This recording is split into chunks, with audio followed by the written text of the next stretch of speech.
Rambo Last Blood now out in theaters, it's time to look back at all 5 of them and rank them from the worst to the best.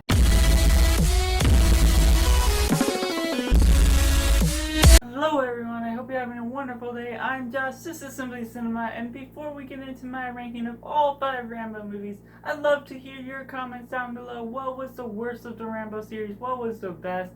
And just everything in between. How would you rank them personally? Because this is just all personal opinions. This is my opinion in this video, and I'd love to hear yours. We're all free to have our own opinions about how we rank them because we look at different perspectives of what we get from the movie. And don't forget to like this video and subscribe if you want to see more movie and TV show related content. And without further ado, let's begin.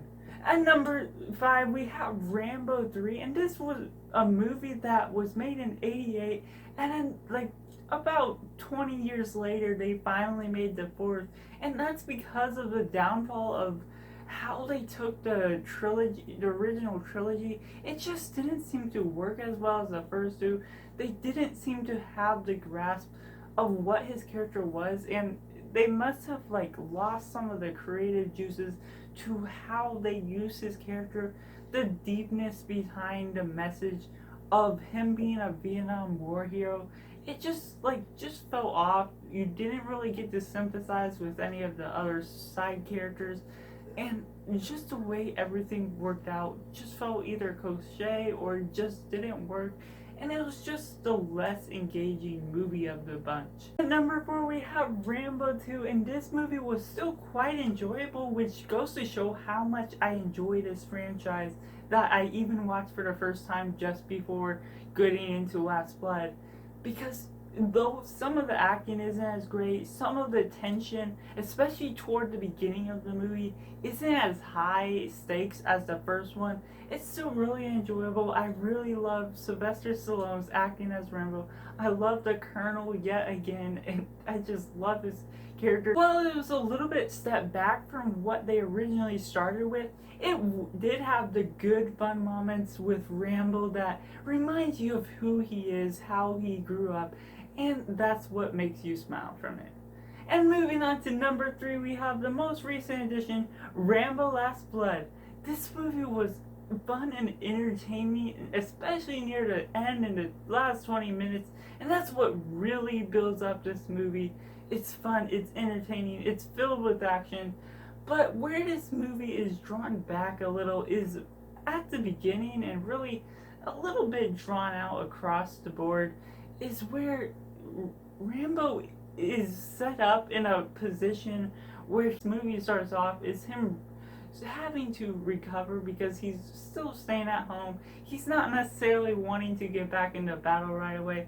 So there's a little bit of this movie where you have to have the development of his character with his family and then with everyone he's interacting with. Number 2, we have Rambo First Blood, and while this movie suffers a little bit from not getting as much technology from when it was produced, it doesn't even beg to have that sort of technology because of the native nature of who Rambo is, how he was a Vietnam War hero that's retired, and there's just a little bit of that sort of tension between how the cops interact with him and how the story develops from it, and it almost becomes a boring story, and Rambo is almost a flat character until the very end where he really breaks down crying and just really lets his emotions out to the Colonel.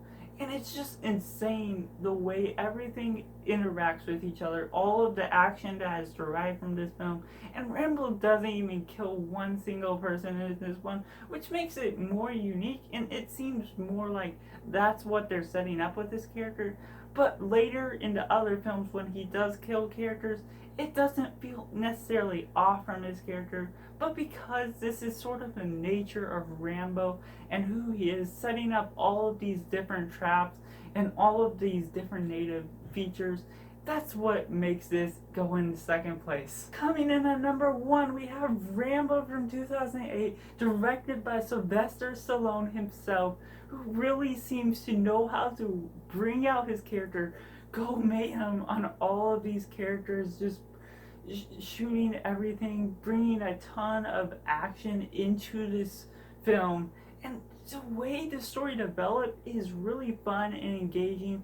And though I've heard a lot of complaints about how they use the missionaries, it's really interesting story because it's something that's a problem with how missionaries are used, and they sometimes go with it out into the world and they're unprepared. It's not necessarily unrealistic because that's really what happens sometimes, unfortunately. So with all of that and the realism of that and the really gory stuff, that they just really don't hide anything back, and that's what makes this film really engaging, is how hypertension it is, how fast and quick paced it is, and just everything that it dives into with all the different subjects and how it uses that violence and war within the film. While this film diverts a little bit from the original, how they set up Rambo as a character, it's just super fun and engaging, action filled, thrilling, and just altogether entertaining, which puts it at number 1. But those are just my personal opinions, how I would personally rank the Rambo movies, and I'd love to hear yours down in comments below. How would you rank them from the worst to the best? And make sure to check out these other videos up here on the screen. You can see my full take on Rambo Last Blood right over there, as well as a video YouTube suggests specifically for you. And make sure to subscribe by clicking that circle right in the middle. Check out my channel and other videos, and make sure to like this video if you enjoyed it. And I'll be back with more movie reviews, ranking them more.